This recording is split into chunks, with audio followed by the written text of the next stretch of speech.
Let's see. The ratio of cost price and selling price is 5:4. The loss percent is அப்படின்னு கேட்டிருக்காங்க. So cost price வந்து 5ன்னு எடுத்துக்கணும் first இருக்கிறதுனால. Second வந்து selling price.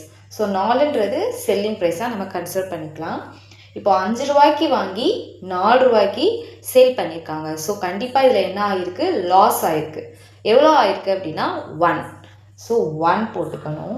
1 divided by cost loss percentage எப்பயுமே நம்ம வந்து காஸ்ட் ப்ரைஸ்லேருந்து தான் நம்ம வந்து கால்குலேட் பண்ணணும். ஸோ காஸ்ட் ப்ரைஸ் வந்து 5. ஸோ லாஸ் ஆனது ப்ராஃபிட் ஆனது எல்லாமே நம்ம காஸ்ட் ப்ரைஸை வச்சு தான் நம்ம கால்குலேட் பண்ணுவோம். பர்சன்ட்டில் கேட்டிருக்காங்க, பர்சன்டேஜில். So into 100. ஸோ இதை நம்ம சால்வ் பண்ணோம்னா நமக்கு என்ன கிடைக்கும்? 20.